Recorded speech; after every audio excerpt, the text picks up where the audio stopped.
Assalamualaikum warahmatullahi wabarakatuh. Selamat malam, salam sejahtera untuk kita semua. Krisis energi sudah mulai melanda, terutama di Amerika. Negara Paman Sam tersebut sudah ditolak oleh Uni Emirat Arab, dan kini BUMN Brasil juga ikut-ikutan menolak untuk meningkatkan pasokan energi dunia.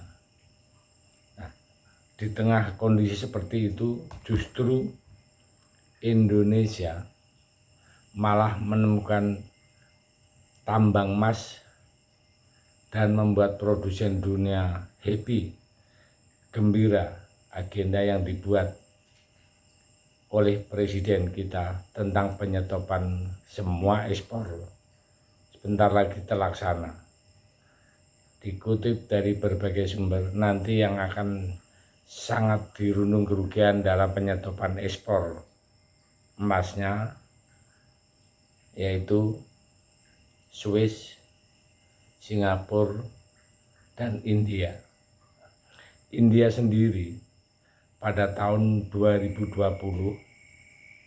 itu sekitar 7,8%-nya diekspor ke sana dan merupakan konsumen emas terbesar di dunia. Dan banyak perusahaan tambang emas Indonesia menjual emas mereka itu ke India. Apakah dengan penyetopan yang akan dilakukan Indonesia akan ekspor emasnya membuat sebagian negara nanti menggugat lagi? Kita lihat perkembangannya ya. Persiapan Indonesia dalam menghadapi masalah bukan untuk pengalian semata, untuk dilirik orang asing, hal itu tidak. Negeri Indonesia sendiri dan menciptakan ruang kerja cuan yang baru bagi negeri kita ini.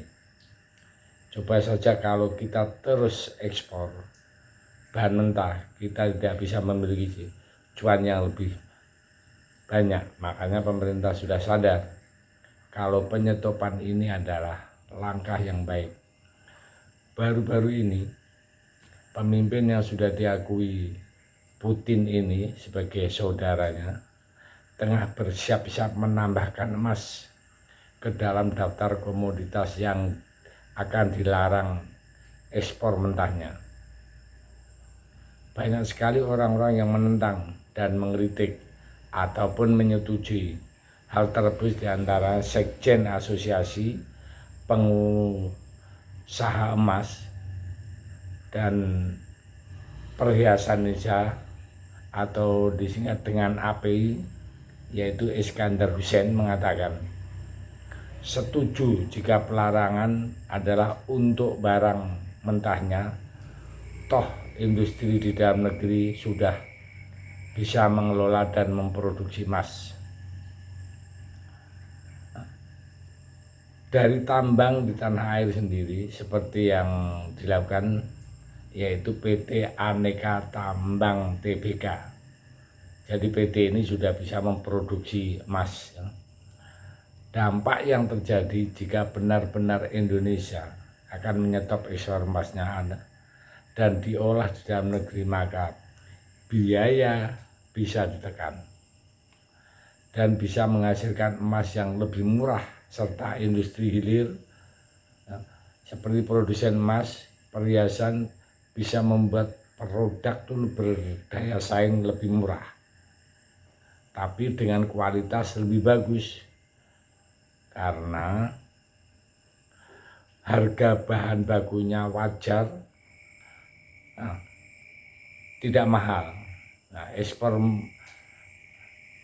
emasnya yang akan mendukung dan mempercepat rencana pemerintah itu membuat Billion Bank alias bank emas. Nah, jadi ini terobosan baru untuk Indonesia ya, yang merupakan bank yang bergerak khusus dalam perdagangan emas dan perak dan memiliki akses pasar komoditas global. Nah, langkah itu justru bagus dan malahan bisa bersaing dengan negara para adidaya seperti China, Australia dan Rusia yang merupakan produsen terbesar di bidang emas. Wacana pembentukan Billion Bank ini atau bank emas ini kembali mencuat setelah Presiden Joko Widodo menyatakan emas bakal masuk dalam daftar komoditas yang ekspor mentahnya dilarang. Pak Iskandar Hussein mengatakan jika beliau benar-benar sudah terbentuk akan menyetop, di tanah air harus benar-benar didukung ya, dan jangan dikorupsi oleh tikus berdasi, karena ini pengaruh terhadap Indonesia di mata global. Dengan ditemukannya banyak cadangan emas di negeri ini, kita berharap pemerintah sigap dalam mengatur dan mengontrolnya. Prioritaskan cadangan emas negara adalah solusi terbaik dalam krisis dunia.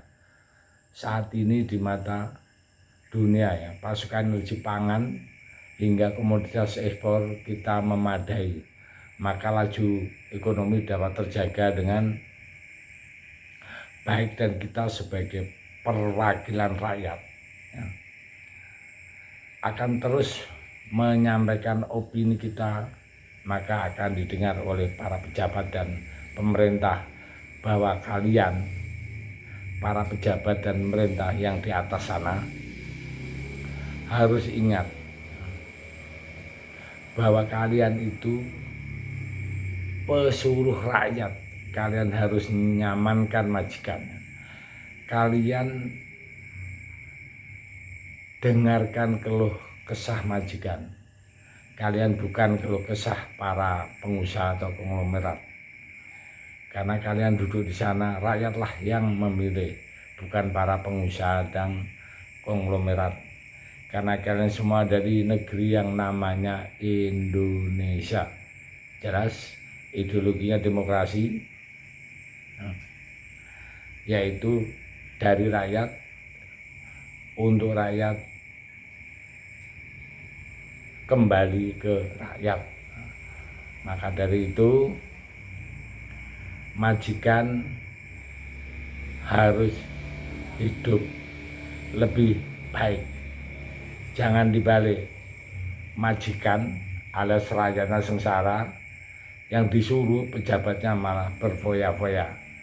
Maka dari itu kita siap-siap untuk jadi negara maju. Terima kasih. Merdeka.